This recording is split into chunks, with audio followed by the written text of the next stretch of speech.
Olá, ouvintes, bom dia. Estamos começando nesse sábado o programa Ecobagagens para toda São Paulo, Grande São Paulo. Hoje, tratando sobre saúde aqui no programa, estou recebendo a nutricionista Rita Novaes, que vai nos falar um pouco sobre alimentação, dicas importantes sobre doenças autoimunes, qualidade da água também, para poder tratar algumas enfermidades. Doutora, muito bom dia, seja bem-vinda. Bom dia. Bom dia. O frio é uma época um pouquinho complicada, né, doutora, para alimentação, não é?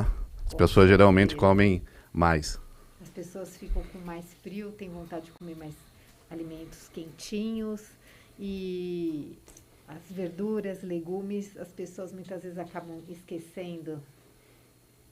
Vamos falar um pouquinho hoje, doutora, sobre no início do programa sobre doenças autoimunes. Nós sabemos que existem aí mais de 50 tipos e é um tema que precisa ainda ter esclarecimento, educação, informação, não é? Isso precisa sim.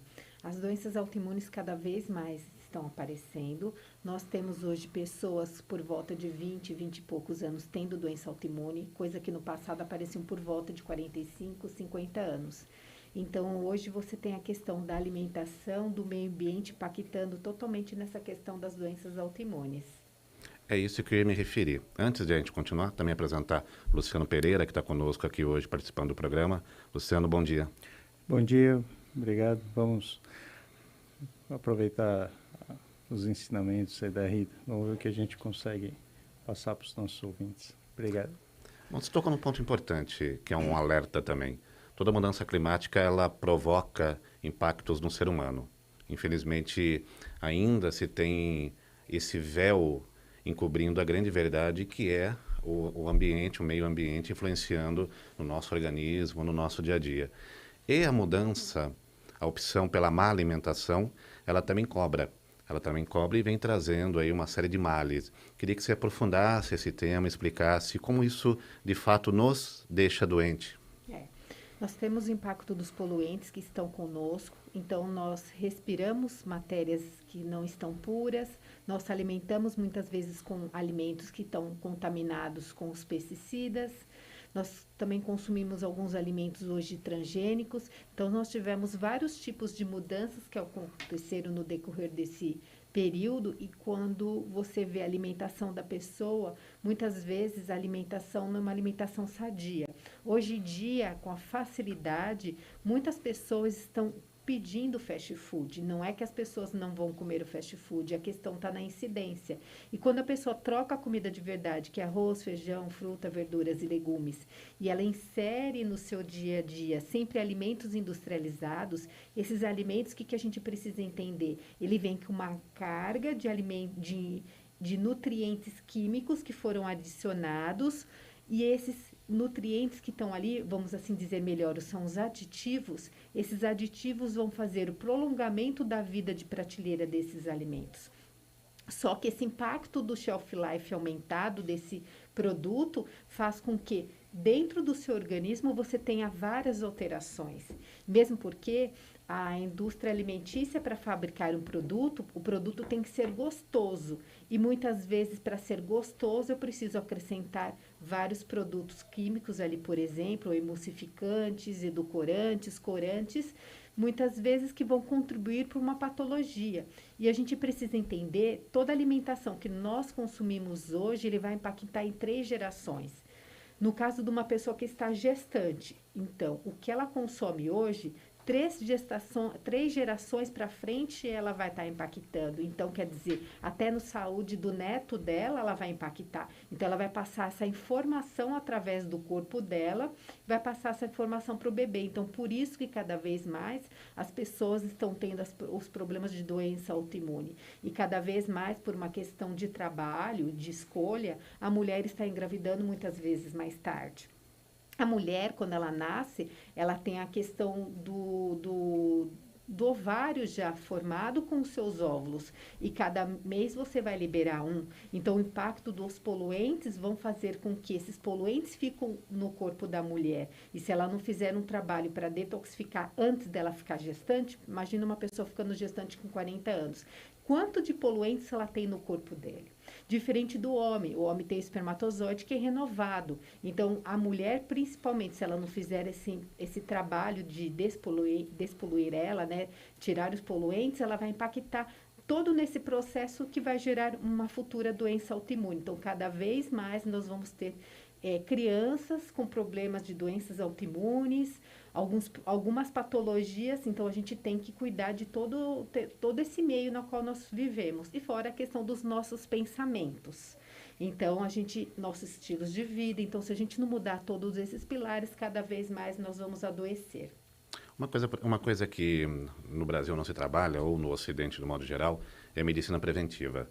Enquanto países orientais têm uma cultura mais estabelecida, mais sólida sobre a medicina preventiva, aqui não. Isso precisaria mudar também, não é?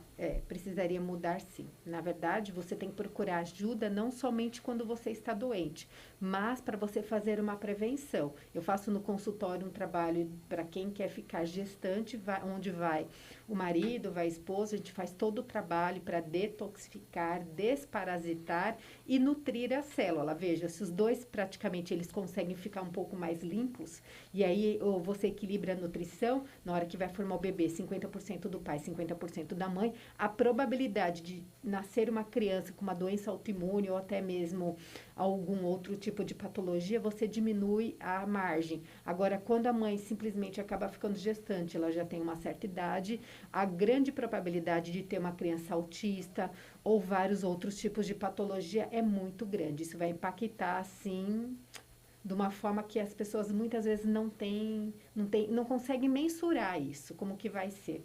Então, hoje o acompanhamento tem que ser sempre multidisciplinar. Não é só simplesmente fazer acompanhamento com a gineco, não. Tem outros profissionais que devem fazer parte. Doutora, agora a senhora toca num ponto preocupante, né? Porque essa questão da idade da mulher, quando ela é engravida, e você comentou, isso está cada vez mais longínquo, né? Quer dizer, tem cada vez mais uma tendência natural de gerar problemas para a criança e, consequentemente, a vida toda, né? Até que ponto isso é um problema comportamental, cultural, que a gente precise, de fato, trabalhar? A gente sabe que tem outros fatores, econômicos, emprego, etc., que também fazem parte desse cesto de sentimentos, de preocupações e tal. Até que ponto a gente poderia administrar isso? É uma questão da gente colocar para a sociedade refletir sobre esse ponto? A mulher pode ficar grávida desde que ela tenha boas condições de saúde, por volta de 35, 40 ou até mais. Só que deve ser feito um trabalho antes, tanto com o futuro papai e futura mamãe. É nesse aspecto que eu estou me referindo, que simplesmente, se ela acaba ficando grávida e só faz o básico hoje não está trazendo saúde para as pessoas. E como a gente tem que mexer com essa questão de uma prevenção, a gente tem que entender que cada vez mais nós estamos vivendo mais. Então, se hoje você tem uma expectativa aí de 80, 90 anos, e essa criança ela já nasce com alguns poluentes que já vêm da mãe, ela já vem intoxicada pela mãe ou pelo pai, e a mãe muitas vezes também não se alimenta da forma adequada, ou já fica gestante, já desnutrida, não está equilibrada todas as vitaminas, então nós vamos ter problemas de saúde. Então você vai ver que hoje as crianças com autistas, ou espectro autista, ou mesmo síndrome de Down, cada vez cresce mais. Então a gente tem que parar e pensar o que nós estamos fazendo de errado, porque o nosso corpo vai refletir nas coisas que nós fazemos. E muitas vezes que falta um pouquinho de orientação, porque te garanto, se as pessoas souberem desse tipo de informação, às vezes acontece da mulher ficar grávida, mas se ela já está planejando, ela vai fazer um trabalho antes. Sobre alimentação específica causadora das doenças autoimunes, quais são os piores alimentos que consumimos que levam a esse estado?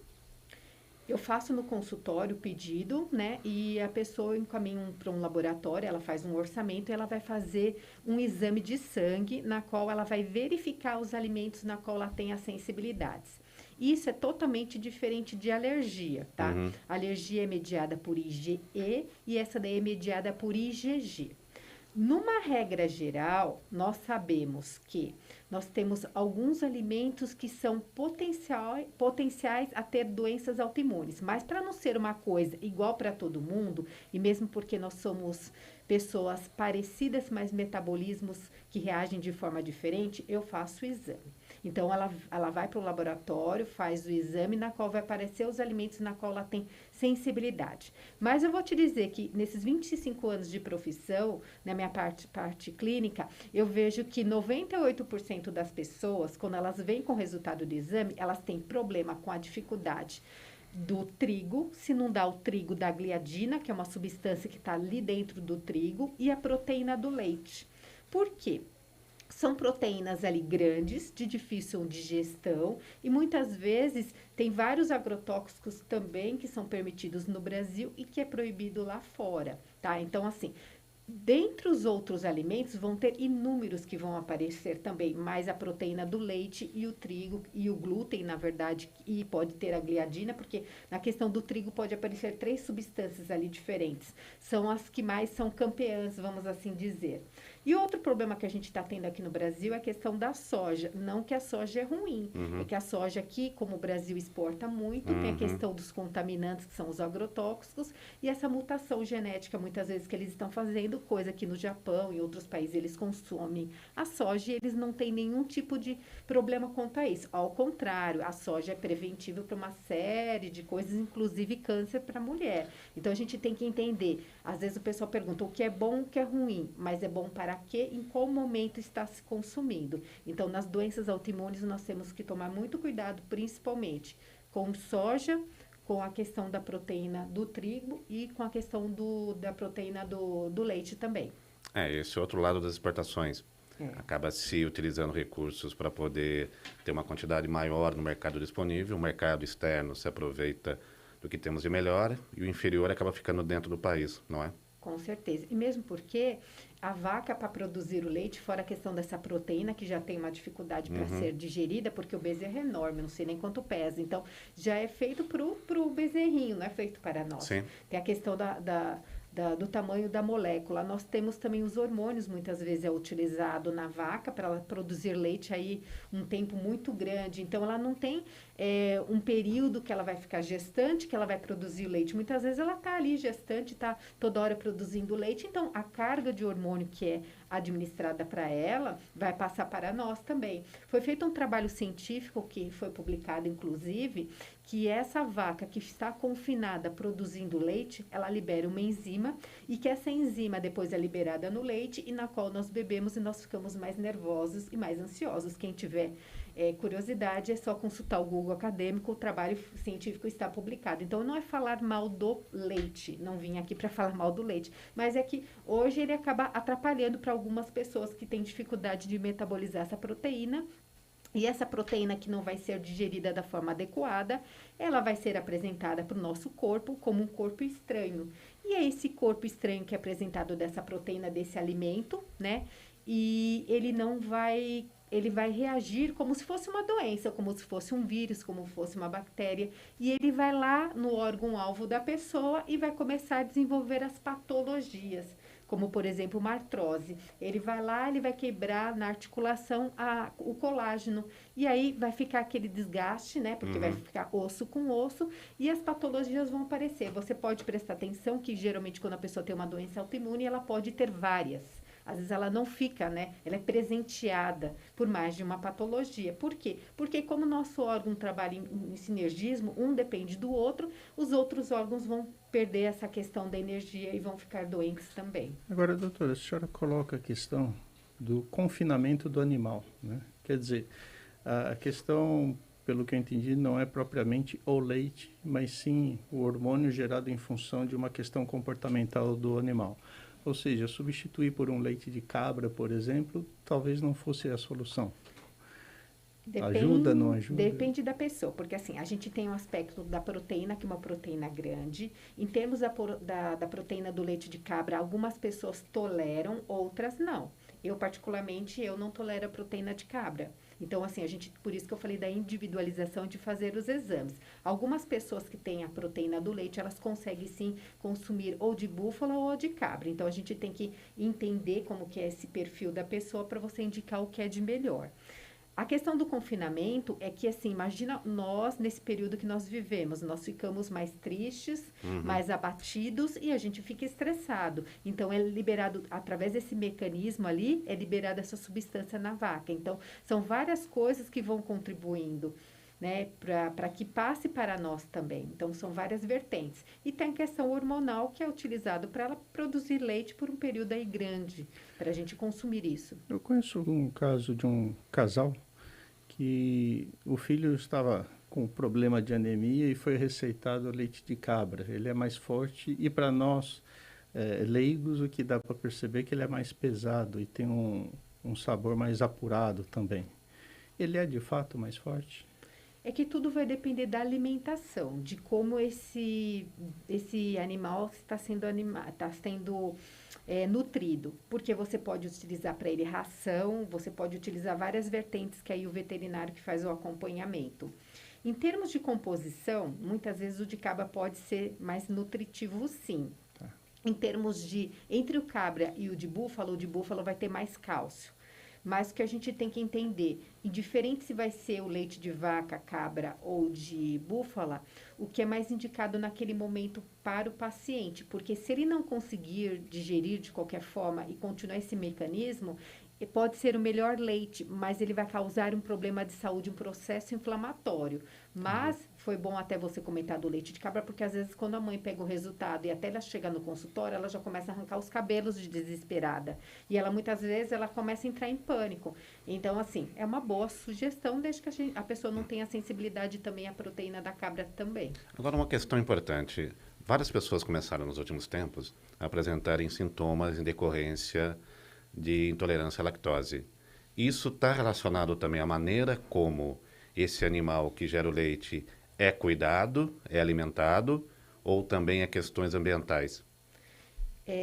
Conforme nós vamos envelhecendo, nós vamos tendo uma secreção menor de uma enzima, que é a lactase. A lactase ela vai quebrar esse açúcar do leite, que é a lactose. Então, é normal as pessoas, depois de uma certa idade, vou falar ali por volta dos 30, mas isso vai depender de como que está o funcionamento interno das pessoas, isso já vai diminuindo. O que acontece hoje é que é feito o exame de intolerância à lactose, mas, na verdade, a grande maioria das pessoas tem intolerância à proteína do leite. Fato é, essa semana mesmo atendi uma paciente na qual X profissional pediu para ela fazer o exame de intolerância à lactose. Quando ela veio na primeira consulta, ela já estava bem debilitada, fiz todo o tratamento, ela teve uma melhora. E ela acabou cancelando a consulta essa semana porque ela teve que fazer o tal do exame e ela teve uma diarreia. Eu já, quando avaliei o quadro dela, jamais pediria esse exame de intolerância à lactose. Por quê? Hoje é feito da seguinte forma. Você vai até o laboratório, eles dão uma substância para você tomar que tem a questão da lactose e você vai ficar lá com acesso e você vai mensurar por 2 horas se a glicemia sobe ou se não sobe, é uma curva que eles vão fazer. Hoje nós temos outros exames genéticos que eu faço no consultório, eu colho a saliva e mando para o laboratório, sem sofrimento algum. Então, o que eu quero dizer, se a pessoa já tem uma intolerância ou não, por que eu vou fazer sofrer se eu já tenho uma técnica melhor? E aí você não vai impactar nessa questão. Por quê? Se a pessoa ela tem uma sensibilidade à lactose, ela vai ingerir um iogurte, ela não vai passar mal. Mas se eu der uma concentração maior, como é feita no laboratório, a pessoa vai ter diarreia, mal-estar, pode ter vômito, pode ser uma série de efeitos colaterais. Então, muitas vezes as pessoas toleram uma dose pequena, mas quando você vai fazer um exame, alguma coisa que você tem que ir para uma dose maior, ela vai passar mal. É nessa referência que eu quero dizer. Muitas vezes, se a pessoa ela tem uma sensibilidade leve, ela pode até consumir aquele alimento eventualmente. Há casos onde o leite, numa idade adulta, pode fazer o efeito contrário? Algum organismo esteja debilitado de alguma proteína e aquele leite poder suprir e trazer vitalidade para a pessoa? Sim, se a pessoa ela não tem nenhum problema metabólico com a proteína do leite, porque existem pessoas que conseguem digerir muito bem. E vamos supor um idoso. O idoso que ele gosta de leite, ele metaboliza bem, não tem nenhum problema. E ele não consegue tomar água. Nesse momento, o leite pode ser utilizado como uma forma de nutrição e como uma forma de hidratação, porque o leite é rico em água. Então, por isso que eu quero dizer, o que é bom, o que é ruim, tem que ser muito personalizado. Então, tem idosos que tomam leite e se sentem muito bem.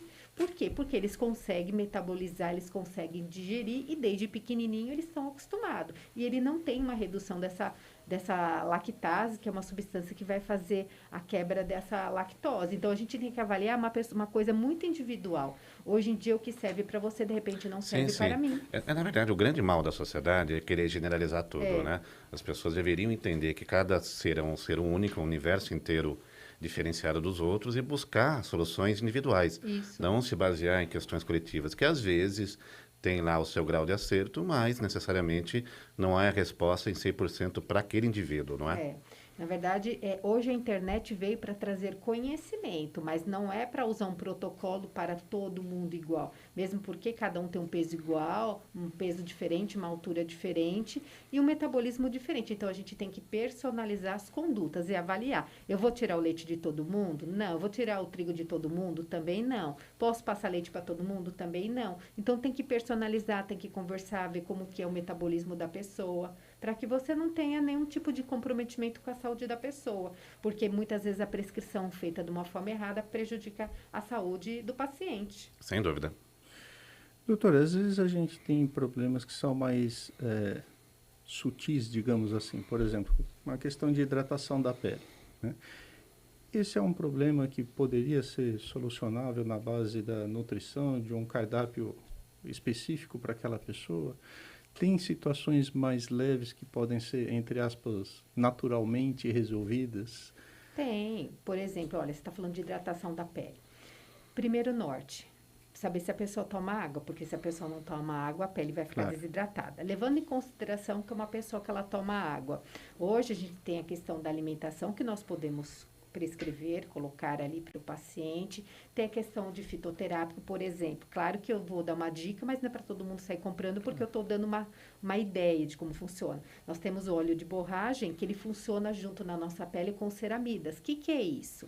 Ele vai fazer com que ele faça uma proteção na nossa pele, que nós não perdemos essa água que sai dos nossos poros. Então, a pele evita de desidratar. Se você pega uma mulher que ela está entrando na idade da menopausa, próximo desse período de 40, 50 anos, ela começa a ter uma diminuição hormonal e ela começa a perder essa hidratação da pele. Então, o óleo de borragem, alinhando a alimentação, fazendo todos os ajustes, é bem bacana. Só que a pessoa tem que entender, não é porque agora eu falei do óleo de borragem, todo mundo vai sair para comprar o óleo de borragem. É o fitoterápico? É feito da planta? É. Mas será que naquele momento é isso que você está precisando? Ou, de repente, você pode ter uma carência de vitaminas, por isso que as suas células não estão conseguindo fazer o trabalho de manter essa hidratação e o óleo de borragem nem vai fazer efeito. Então, conversar com o paciente, entender o motivo que está levando a isso, né? É uma boa informação, porque às vezes a pessoa toma 3 banhos por dia, não é que a pessoa não vai ficar limpa, não é isso,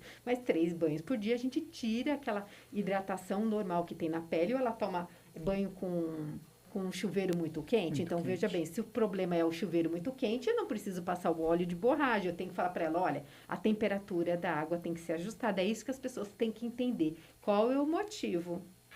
Uma coisa importante, só para a gente ilustrar e terminar esse assunto sobre doenças autoimunes, quais são as doenças autoimunes mais frequentes que hoje acabam assolando, de maneira geral, as pessoas? Diabetes é considerada doença autoimune. Todos os tipos? Isso. Artrite, tem artrose, temos os lúpus, nós temos, eu não vou lembrar todas de cabeça, mas diverticulite, colite. Então, assim, nós temos várias patologias. Hoje tem mais de 50, infelizmente eu não vou gravar. A doença celíaca também é considerada doença autoimune. Tem várias doenças hoje que tem, cada vez mais estão aparecendo mais doenças. Então, o que a gente precisa entender? Nós precisamos tratar as causas, por que levou essa questão da doença autoimune?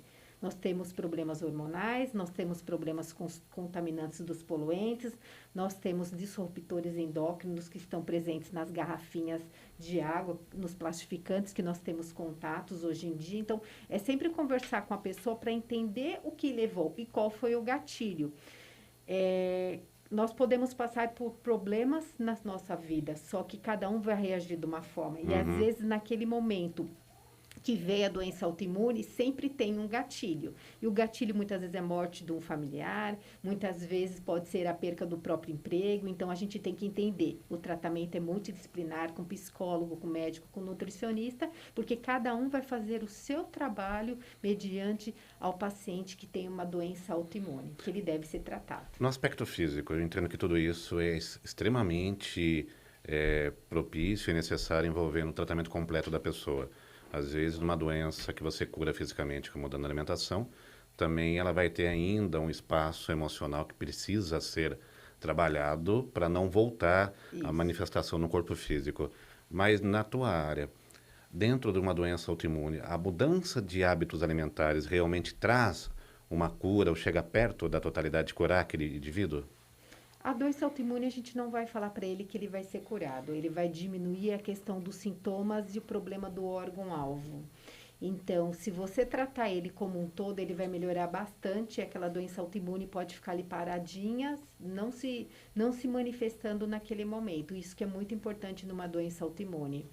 Por quê? Porque se você não cuidar desse paciente com a doença autoimune, ele vai aparecer outra doença autoimune. Cada vez mais ele vai tomar mais remédios, mais medicamentos, e a gente tem que entender que tem tudo um preço na vida da gente, tem um efeito colateral. Então, ele tem que entender, quando aparece uma doença para ele, ele tem que mudar alguma coisa na vida dele, seja o aspecto da alimentação, estilo de vida, se ele dorme ou não. Tem paciente hoje ficando com doença autoimune também porque não dorme, troca o dia pela noite, não por motivo do trabalho. O corpo fala. O corpo fala. Eu brinco, falo que o corpo da gente passa o WhatsApp pra gente todos os dias. Só que a gente tá correndo pra lá e pra cá, correndo atrás do dinheiro e a gente não escuta. Então, assim, a gente tem que mudar. Alimentação, fazer atividade física, dormir, descansar também, repor as vitaminas, detoxificar porque as pessoas estão poluídas, desparasitar, tem que mudar tudo. A partir do momento que a pessoa tem uma patologia, ela está tendo a oportunidade de melhorar como pessoa. E se ela não entende a mensagem, aí ela vai ter grandes problemas, porque ela não está entendendo que ela está recebendo uma mensagem internamente que ela está fazendo algumas coisas erradas. Doutora, essas mudanças são sempre muito lentas, né? Mas acho que já existe um movimento nesse sentido, né? Hoje, bem ou mal, as pessoas são mais conscientes do que há 5, 10 anos atrás, né? Muito embora nem sempre você veja, bom, se eu estou com uma doença, algum problema anterior existe que provocou, né? Você tem que mudar sentimentos, comportamentos e por aí vai. Até que ponto a gente está preparado para uma nova, por exemplo, a questão da saúde mental hoje está muito em voga, mas culturalmente é uma preocupação nova, né? Há poucos anos se começou a falar disso e agora a pandemia meio que intensificou, né? A gente vê, inclusive, campanhas dentro de empresas, tal, visando essa saúde mental. Qual a sua recomendação para que a gente possa melhorar isso, ganhar celeridade, um entendimento melhor sobre esse assunto? Primeiro, a pessoa precisa querer mudar, porque a gente não consegue ajudar quem não quer ser ajudado. Se a pessoa quiser ajuda, hoje em dia, ela consegue passar em profissionais que eles vão dar o norte, se vai fazer terapia, se ela vai fazer uma yoga, eles vão orientar da forma que deve ser feito. Agora, se a pessoa não quiser, ela não vai fazer nada. Ela pode ir no melhor profissional, ela não vai conseguir mudar. A gente sabe que mudança de estilo de vida é gradativa, não vai ser de hoje para amanhã. Mas se a pessoa quer, ela começa a encaixar na agenda dela algumas orientações na qual ela recebeu e ela consegue mudar devagar. E o corpo dela entende que ela já começou a dar o pontapé inicial, ela já está mudando. O corpo dela começa a responder de uma forma positiva. Agora, quando o corpo dela também entende que ela não fez nada, ela não está mudando nada, ele também não vai mudar em nada e não vai ajudar também. Doutora, nós estamos ao vivo também pelo YouTube e, além de quem nos acompanha pela rádio, está ao vivo também no YouTube o Eco Bagatti. Eu recebi uma questão aqui do Felipe, que era da Fiesp, está perguntando como organizar um cardápio dentro de uma indústria para que os funcionários que ali almocem ou vão jantar, se tiver turno noturno, possam ter um desempenho melhor. Na verdade, quando você trata do coletivo, você tem que fazer uma orientação mais generalizada. Já pelo fato dele conseguir tirar ali do cardápio dele a questão das frituras, vai ajudar bastante. Porque a fritura não vai fazer bem para ninguém. Claro, olha, uma vez no mês eu vou comer alguma coisa frita, não vai ser isso que vai matar. Se ele conseguir na empresa na qual ele trabalha já tirar essa questão da fritura, já vai ajudar. Não colocar muito carboidrato, que às vezes a pessoa coloca polenta, macarrão, arroz e feijão. Então, já ajuda também. A questão de aumentar a incidência de mais verdura refogada, mais alimentos naturais, mais alimentos verdes vão ajudar bastante de uma forma generalizada e vão aumentar a produtividade. Por quê? Quando o trabalhador ele consome muito carboidrato, ele vai consumir, por exemplo, uma feijoada, uma alimentação mais pesada, ele vai diminuir o rendimento do trabalho dos funcionários. Alguns funcionários se queixam que devem estar com um pouquinho mais de sono. Então, tomar a atenção nessa questão do ajuste de carboidrato, quanto na questão da fritura, deixando uma alimentação com uma preparação um pouco mais leve, vai facilitar o rendimento do trabalho também dos funcionários. Nem toda empresa acaba tendo nutricionista organizando o cardápio, não é? É uma falha também. Algumas empresas não têm, né? Pelo Conselho Regional de Nutrição, eles obrigam que uma empresa que está administrando serviço de alimentação tem que ter uma nutricionista, mas a gente sabe que tem algumas empresas que não têm também. Falta muito essa questão preventiva no Brasil. Também é uma questão de organizar, de fato, melhor a vida das pessoas para ter um resultado melhor e mais saudável. Bom, a gente falou sobre doenças autoimunes, vamos falar de um outro tópico importante que a doutora Rita desenvolve, que é um trabalho envolvendo a parte quântica, a terapia quântica, onde a água, esse bem precioso, é um dos principais pontos do trabalho. Primeiramente, eu gostaria que você explicasse o que é a terapia quântica. É um termo que cada vez mais as pessoas escutam, leem, veem alguém falando a respeito, mas ainda há um conhecimento vago ainda a respeito disso. A terapia quântica vem da física quântica, então não é nada que começou agora. Se você for pegar vários trabalhos de livros, por exemplo, em 1800 já se falava da física quântica. A física quântica ela vai trabalhar a questão da informação, da energia. Então, nós somos feitos de átomos, nós somos feitos de energia. Nós sabemos que nós temos a carga de prótons e de elétrons. Hoje que as pessoas sabem muito é da questão do pH. O que é pH? O pessoal fala, é 7, é 14 ou é neutro. Mas quando a gente vai entender essa parte da física, a gente tem que entender. Quando a gente tem uma carga grande de prótons, nós estamos mais acidificados, que fica o pH abaixo de 7. Quando nós estamos com uma quantidade maior de elétrons, nós estamos mais alcalinizados. Então, o nosso corpo, ele tem essa célula, essas várias moléculas que nós chamamos, e que elas têm o funcionamento dela. Em cima disso, nós vamos ter toda a nossa carga de funcionamento de células, de mitocôndrias, que faz parte do nosso corpo. Mas se a gente for ver de onde nós nascemos, tem essa questão atômica. Então, o que acontece da ressonância quântica? Nós temos a questão das ondas. E as ondas a gente aprende na escola que a gente tem a onda elétrica, a onda de energia. Só que, como que vai funcionar o tratamento com essa questão da energia quântica? Nós vamos trabalhar a questão da informação. Então, quando nós nascemos, nós recebemos a informação dos nossos órgãos. Cada órgão tem uma informação de vibração em hertz diferente. A mesma coisa acontece com o nosso estado quando nós estamos felizes, quando nós estamos tristes. Então, nosso corpo ele entende as coisas com informação e tem nossos receptores, por exemplo. O nosso pâncreas tem um receptor, nosso cérebro tem outro receptor, e cada um vai funcionar no seu devido local. A informação quântica, que é o tratamento pela biorressonância, ele vai trabalhar com essas ondas de energia, equilibrando essa energia do órgão, que seja, trazendo a informação do órgão. Então, por exemplo, você está fazendo um tratamento que você está com gordura no fígado e você está recebendo X medicamento que o seu médico prescreveu. Tá. Muitas vezes, esse medicamento ele não consegue ele não consegue assimilar de uma forma adequada, porque ele não consegue que o seu receptor absorva de uma forma adequada esse medicamento que foi prescrito. Então, a biorressonância ele vai trabalhar essa questão da informação. Então, nós temos lá gravado no aparelho a informação do fígado. Eu vou passar com o aparelho a informação do fígado para o paciente, de um fígado que tem uma saúde boa, para que ele tenha uma energia. Eu brinco sempre com o paciente e falo, olha, não adianta ter uma boa televisão em casa se hoje a empresa que fornece energia elétrica não forneceu, está fazendo manutenção. Eu posso ter um medicamento muito bom, mas se meu corpo ele está perdendo esse receptor, ele está perdendo essa energia, ele não consegue absorver e responder de uma forma adequada.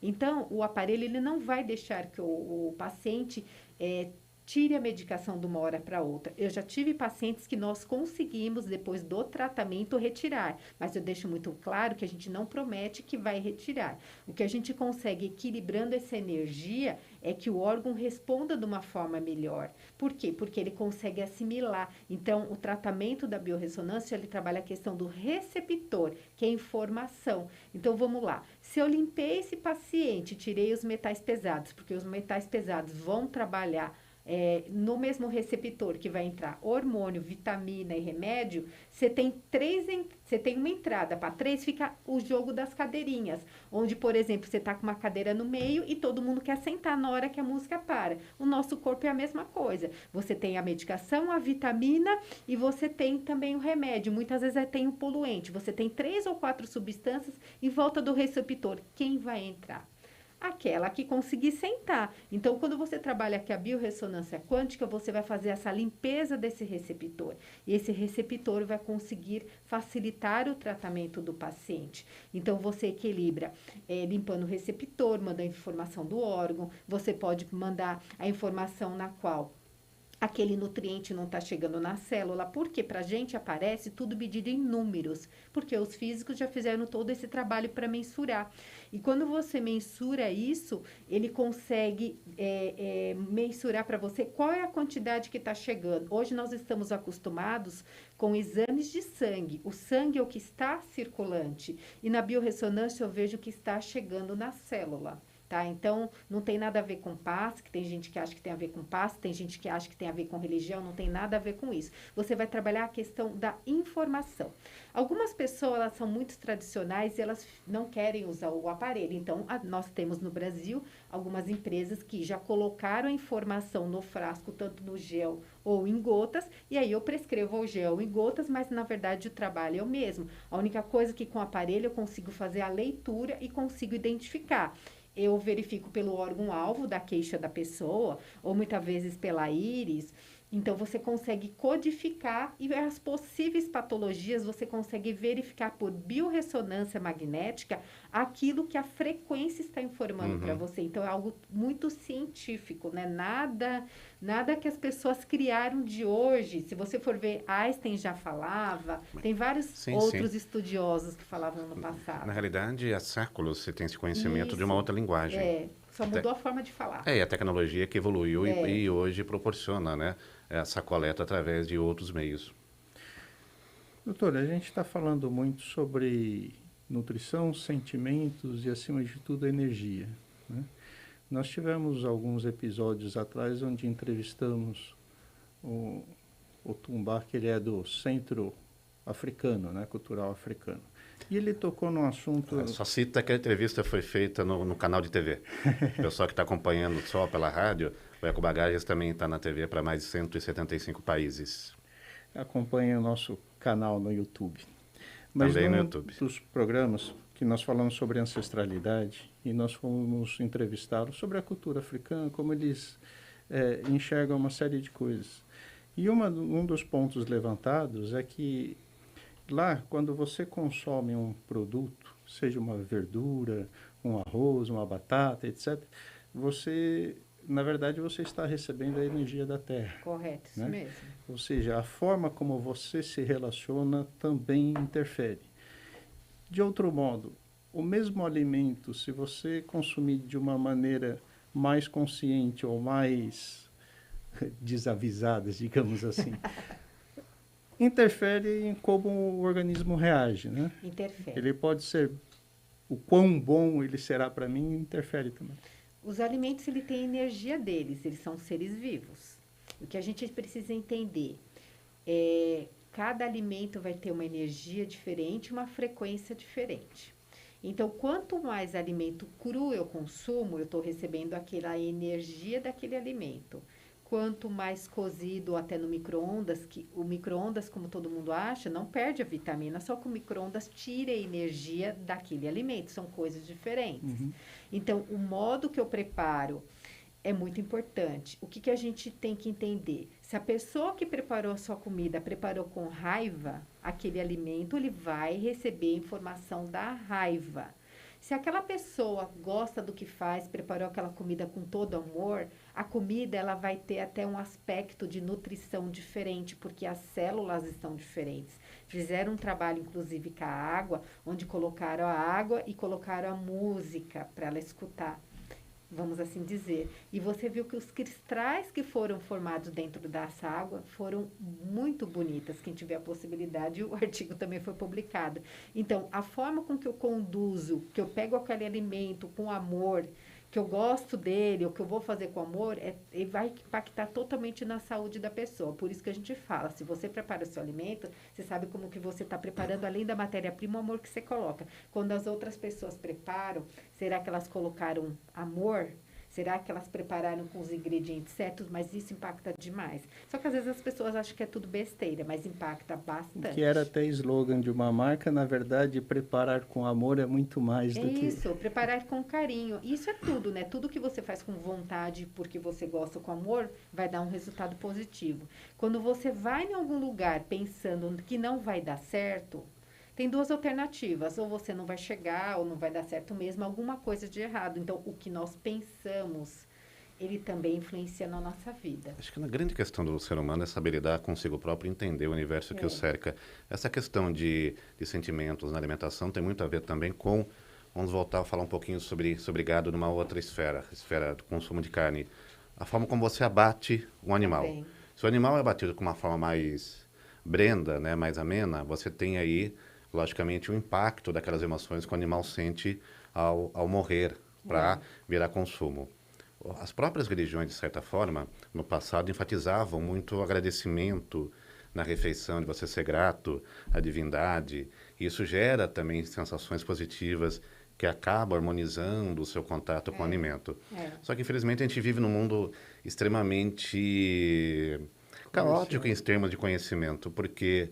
Quando as pessoas dizem, eu não acredito em energia, mas você não vê o ar que você respira. E o ar, você não vive 5 minutos sem oxigênio. Ninguém nunca viu. E é energia. E energia. E se faltar ar, o pessoal sentiu. Eu escutei de um paciente outro dia. Nossa, eu não sabia... Foi palavras dele, né? Eu não sabia que respirar era tão gostoso. Quando o médico ele falou, quando o médico tirou dele a questão do oxigênio, ele pela primeira vez deu uma respirada sozinho, que ele sentiu aquele ar geladinho entrando, ele lembrou do início da vida dele, que quando você leva uma palmadinha, você começa a respirar. Então, conforme a gente vai vivendo, a gente perde uma série de conceitos, uma série de coisas. Então, tudo que nós fazemos hoje é um colapso de energia. Ninguém vê a fibra ótica, a energia que está passando ali para passar a internet para a gente. Mas, infelizmente, tudo depende de energia. Se você não tiver uma boa energia, em qualquer aspecto, seja na questão mental, da sua saúde, do seu trabalho, nada vai fluir da forma adequada. Vamos falar um pouquinho também sobre a água. A água é um bem precioso. 3/4 do planeta são de água, nós somos 3/4 de água, mas a água ainda pode ser utilizada no benefício maior, que é de uma cura plena do ser humano. Como que o seu trabalho enfatiza esse lado, esse aspecto? A primeira coisa que eu pergunto para o paciente se ele toma água, porque se ele não toma água, ele não vai fazer a limpeza e hidratação do corpo. O que nós temos que entender, como o nosso corpo tem muito líquido, para o nosso sangue circular de uma forma adequada, ele precisa de água. E se ele não toma água, as hemácias, as células que estão passando dentro ali dos vasos, vão passar, vamos assim dizer, raspando, prejudicando os próprios vasos, as próprias artérias. Fora essa questão de eu perguntar se o paciente toma água ou não, que é muito importante a questão da hidratação, é qual é o tipo de água que ele consome. Se é um paciente que ele consome muita questão de água ácida, a gente sabe que esse organismo, como eu falei, se ele tem muito prótons, ele está ficando muito acidificado, que ele vai levar a uma patologia. Quando a pessoa tem uma alimentação mais alcalinizante, que ele tem mais elétrons, ele recebe alimentos mais alcalinos, ele vai ter mais saúde, mais longevidade. Eu posso utilizar também a água no consultório através do procedimento de detox, que é um aparelho que eu tenho lá, onde você coloca o paciente de molho com os pezinhos.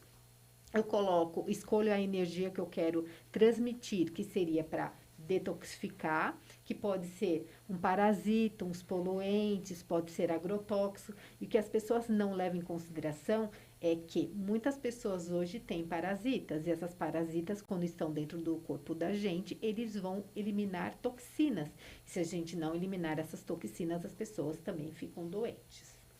Bom, preparo aquela aguinha lá do paciente, deixo ele com os pezinhos lá, porque através dessa energia que vai passar, através dessa água, através de um eletrodo que é colocado lá, ele vai, através dos nossos poros do pé, puxando essa substância na qual nós precisamos tirar. Então, é uma outra forma que eu uso a água.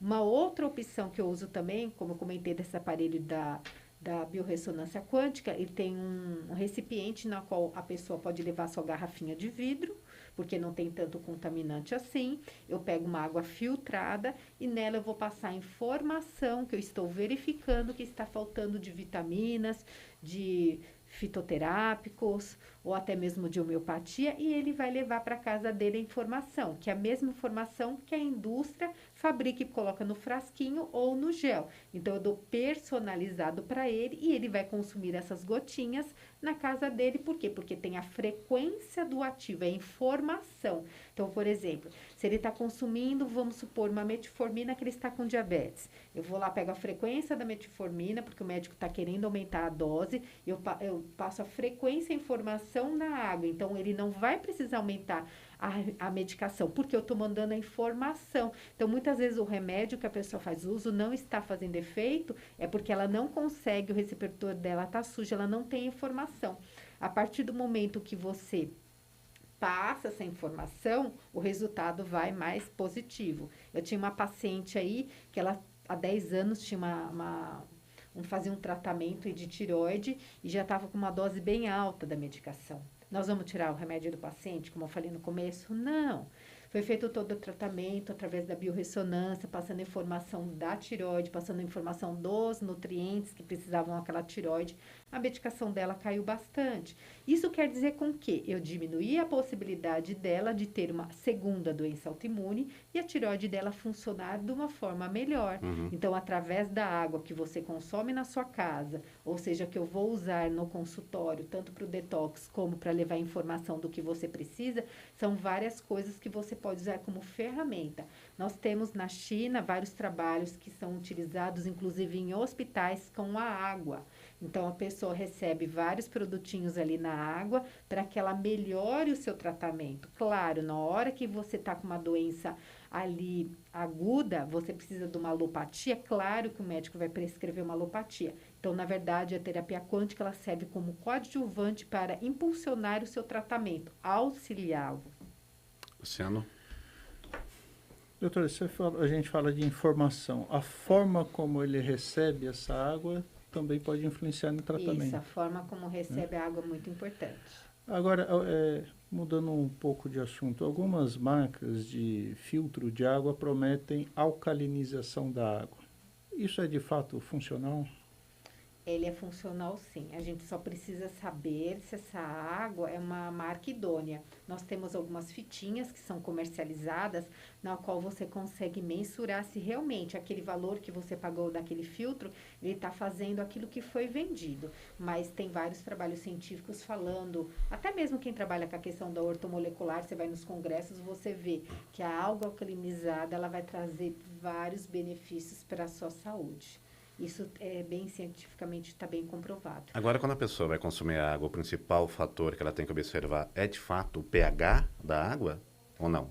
na verdade, o pH é importante, mas tem outros fatores, porque a água não vem água com líquido sem nada. A água tem uma parte de mineralograma. Quanto mais nutriente essa água tem, ela é melhor. Então, quando você for comprar, tem que dar uma olhada no pH, você tem que dar uma olhada na questão nutricional. Aquela água que tem menor quantidade de sódio é uma água mais bacana. Então, você tem que olhar todos esses fatores para você estar comprando uma água. Eu queria falar, dá para colocar de uma forma genérica quais os principais indicadores? Quando eu pego uma garrafinha de água na geladeira do mercado lá, como é que eu posso avaliar essa água? O quão melhor a marca A ou B? Vamos assim dizer, se você está no mercado, você vai ter aquelas escolhas, né? O que você pode olhar ler o rótulo, você não vai olhar todos porque você está com pressa, Sim. você tem suas coisas a fazer. Olha pelo menos o pH. Olha o pH, vê o teor de sódio, se não é uma água que tem bastante sódio na sua composição. Eu digo para as pessoas para não ficarem sempre comprando água de garrafinha. Se ela tiver oportunidade de comprar um filtro e colocar na casa dela, é melhor. Por quê? Aquele contato do plástico, ele teve contato com a água, que teve a transportadora que trouxe essa água, que aqueceu essa garrafa. E essa garrafa aquecida, ela vai tirar aquele plastificante e passar para a água.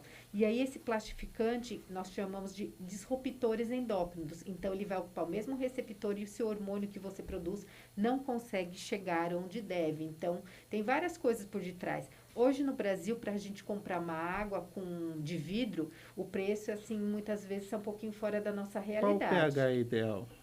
Pelo menos se você conseguir comprar acima de 7,5, tá bacana já ajuda bastante. Tá. Lógico, se você tá num lugar só tem uma água ácida, melhor tomar água que tem do que você ficar desidratado. O que a gente tem que entender, por exemplo, quando você toma uma água ácida, seu corpo vai ter que fazer uma série de reações químicas para ele tentar pelo menos deixar mais próximo da alcalinidade para fazer as funções dele metabólica. Porque a alimentação industrializada, geralmente que as pessoas comem, já é mais ácida. E se você vai lá e ainda toma um refrigerante que é ácido, aí você vai comer mais uns biscoitos que são ácidos, aí você consome mais fritura, mas tudo que é ácido, seu corpo só vive num ambiente ácido. Então, no decorrer dos anos, você vai ficar uma pessoa, por uma questão energética, de prótons e de nêutrons, mais acidificada, que você vai gerar as patologias. Então, se você vai naquele lugar só tem aquela água, melhor do que nada. Mas se você tem uma oportunidade de escolher uma água mais alcalina,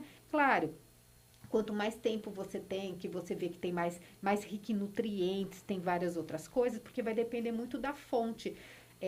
Tem várias marcas que produzem, por exemplo, se você pegar a X marca, ela retira a água da fonte X, e a mesma marca, ela tira da fonte Y, na hora que você vai olhar a tabela de composição e pH e outras coisas que é avaliado também, de composição dessa água, são composições diferentes. Então, não dá aqui para a gente ficar taxando tal marca, mesmo porque nós não vamos ficar fazendo propaganda. Sim, sim. Mas a gente tem que entender que depende da fonte que eu coleta essa água, a composição da água é totalmente diferente. Mas a senhora deu uma outra visão, né? A questão de você consumir uma água de boa qualidade é também uma questão de equilíbrio energético. Isso, equilíbrio energético. Hoje temos filtros com ozônio também. Nós temos o ozônio falando aí de vários benefícios para várias pessoas.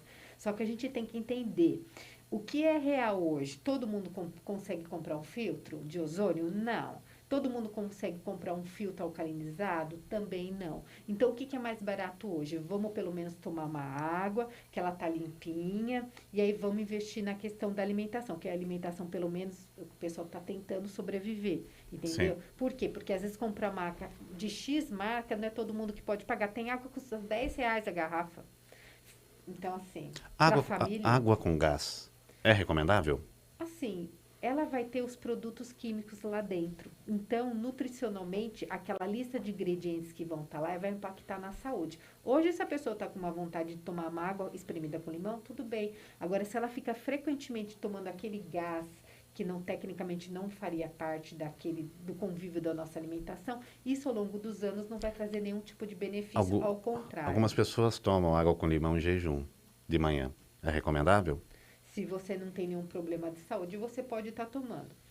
A água com limão em jejum, ela vai trazer potássio, vai trazer os nutrientes que tá ali no limão. Tudo precisa ver como você se sente. Eu tenho pessoas que se sentem muito bem tomando água com limão. Tem pessoas que tomam água com limão, elas têm algumas sensibilidades que elas começam a ter dor no estômago. Então, a higiene não é indicada. Agora eu falo para o paciente, não precisa todo dia você tomar água com limão. Come uma fruta de manhã cedo. E não precisa sempre ser a banana, porque as pessoas só comem banana. Pode comer qualquer outra fruta, varia a fruta da época, desde que você se sinta bem. Porque às vezes as pessoas não se sentem bem com determinadas frutas. Mas a água com limão, ela traz alguns benefícios sim. Por quê? Força muitas vezes aquela pessoa que não tem o hábito de tomar água de manhã. Naquele momento ela se habituou a tomar água. Então, por que não se é um motivo para ela ingerir líquido? Às vezes é um gatilho que você consegue ali mexer para que a pessoa desenvolva o hábito de tomar água. Então, nesse momento pode ser uma boa medida sim. Perfeito. A gente está chegando no finalzinho do programa. Felipe e Luciano fazer as considerações finais. Eu só queria agradecer a doutora mais uma vez conosco. Só um minutinho. O Vavá, o nosso técnico, está perguntando para a doutora, ele toma jaca, come jaca de manhã. É uma fruta recomendável para o café da manhã? Vavá, tô perguntando para ela se jaca, doutora, ele pode comer, como ele faz de manhã? Pode, só digo para ele variar, né? Para não ficar sempre na jaca. Vai para melancia, Vavá. Melancia, jaca, melão, abacate, vai variando, porque que a gente tem que entender. Eu sou diabético, você sabe. Ele quer falar, pode falar. Eu sou diabético, então eu tenho já a minha bem balanceada mesmo. Se você quiser mais 5, 10 Não tô te ouvindo, Vavá. Ele tem diabetes. Vai, pode falar. Você quer mais 5, 10 minutinhos? Por favor, você deixa? A Paula liberou. Obrigado, tá bom? Paula. Depois eu faço aqui para ela mais 10, 15 minutos. Então você come uma jaca inteira de manhã, no café da manhã? Não gosto de jaca. A gente tem que tomar cuidado para quem é diabético, né? Tem algumas frutas, por exemplo, que aí, se você come uma porçãozinha de jaca, tudo bem, uma porçãozinha que eu tô falando, uma tacinha. Agora, se a pessoa já tem uma diabetes, ela vai comer uma quantidade grande de jaca, uma quantidade grande de manga, um cacho enorme, como se fosse meio quilo de uva, então a gente vai ter problema. Então, tudo na vida tem que ter moderação. Uma coisa importante, bom, a gente tem mais 10 minutos, né? Então vamos aproveitar. Existem divergências sobre você consumir várias frutas por dia, diferentes. Isso é mito e se encaixa também no organismo de cada pessoa ou realmente não é recomendável ou é recomendável? Qual a verdade disso? Uma média, a pessoa deve estar consumindo de 3 a 4 frutas por dia. Claro, diferentes, selecionando para que não seja sempre aquela que tem mais concentração de açúcar. O que aconteceu foi o seguinte, foi feito um trabalho científico falando da frutose no aumento da glicemia. Só que essa frutose que foi utilizada no trabalho científico foi um refrigerante, uma bebida açucarada.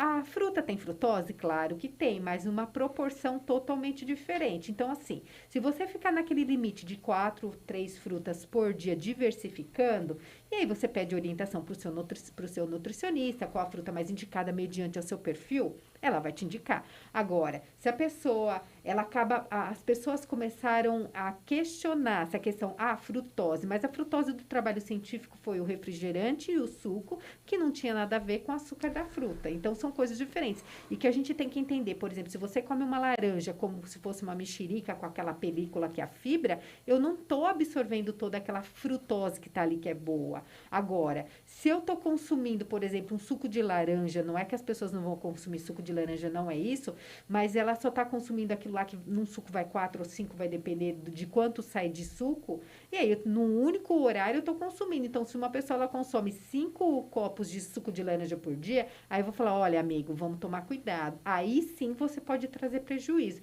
Mas, sim, o trabalho foi feito com as bebidas, né, que tem a base de frutose, que é um pouco diferente da fruta. Então, eu digo para a pessoa, tá com dúvida? Procure o seu profissional, vamos ver junto o que você pode estar comendo, quais frutas, mas, numa regra geral, 3 a 4 frutas não vai trazer malefício para as pessoas.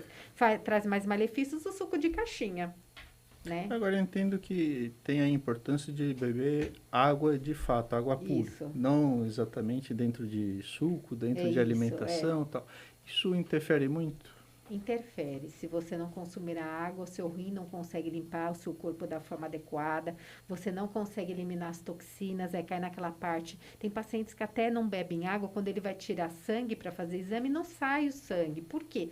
A gente tem que entender que o sangue ele começa a ficar mais, entre parênteses, né, mais grossinho, e aí ele começa, aquelas células, hemoglobinas, as hemácias, eritrócitos, para ele passar, ele está, vamos assim dizer, mais sequinho, ele não consegue ter aquela fluidez. Então, a água vai impactar até nisso. Então, assim, é muito importante. Tem pessoas que têm tontura, tem pessoas que têm dor de cabeça por não tomar água. Então, por isso que eu falei, tem que conversar com a pessoa e entender. Você está tendo isso por quê? Porque senão, simplesmente, a pessoa dá lá uma medicação para dor de cabeça, mas será que ele precisava do remédio para dor de cabeça? Não. Nesse momento, se for esse aspecto que eu expliquei, ele precisava somente tomar um copo de água, Ou se seja, um hidratar problema melhor. de circulação, formigamento, às vezes É como a possível. água Pode também tem um ser. impacto positivo em dores musculares.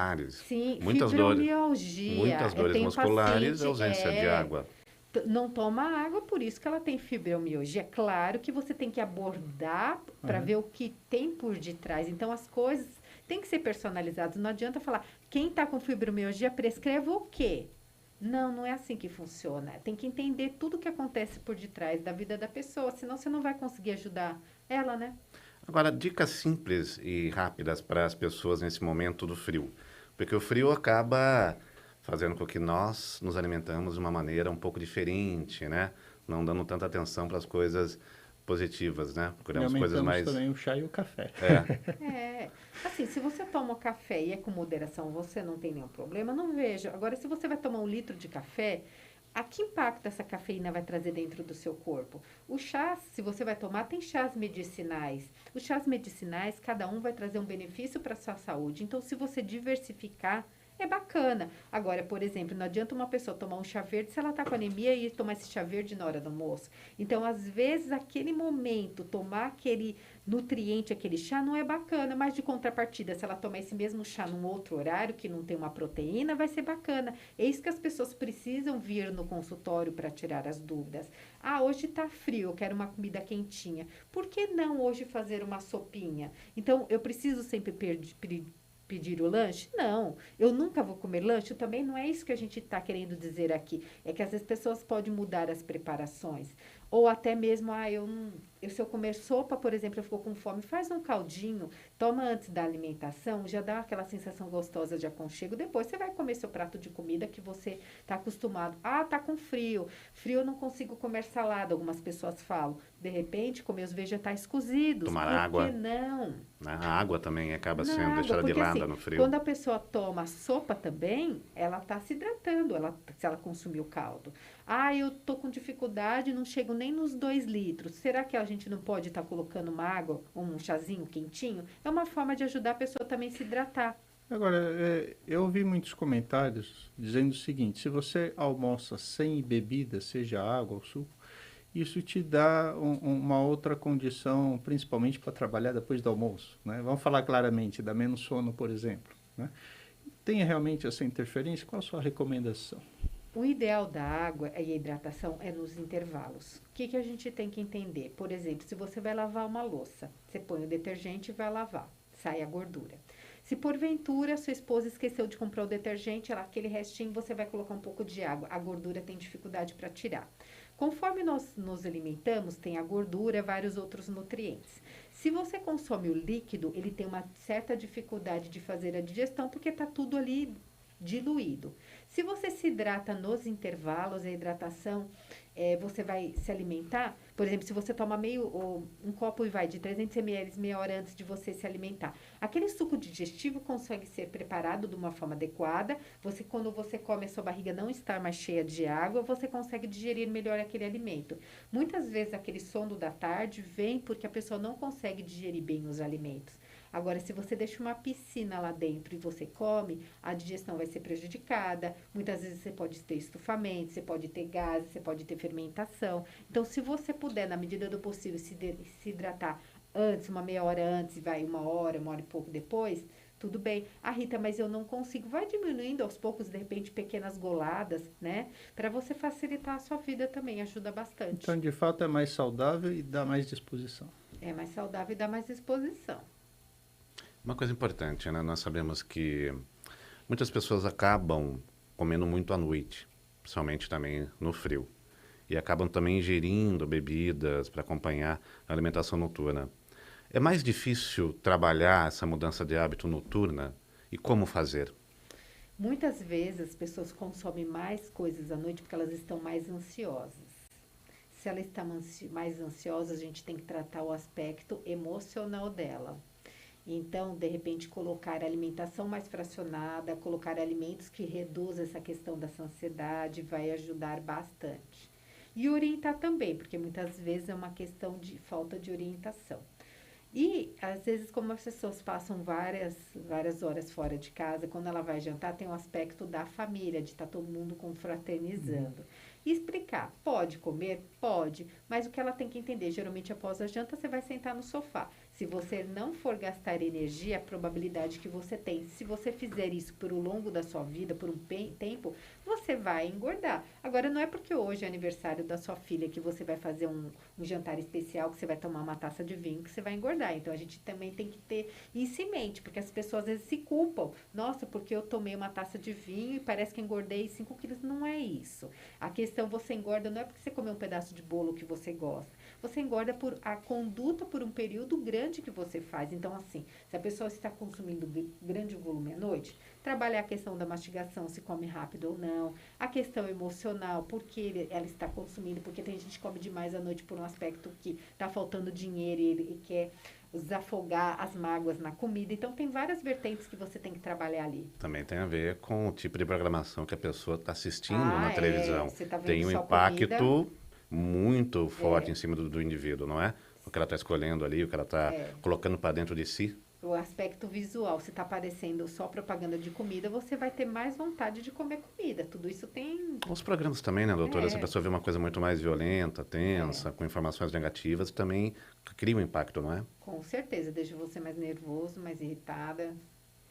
Na verdade, a gente tem que selecionar bem todas as coisas, né? O ser humano é um universo muito mais amplo e muitas vezes as pessoas estão presas num único segmento, não acabam não liberando a mente para entender todos os aspectos que permeiam a nossa existência. Bom, estamos chegando no final do Eco Bagagens. Luciano, suas considerações finais?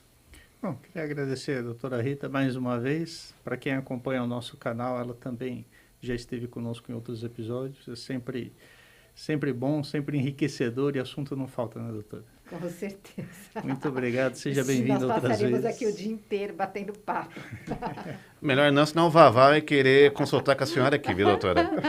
Obrigado vocês pela oportunidade. Fica à disposição e quando vocês tiverem alguma dúvida. Doutora, rapidamente, vamos deixar os seus contatos para as pessoas também que quiserem conhecer o seu trabalho, consultar.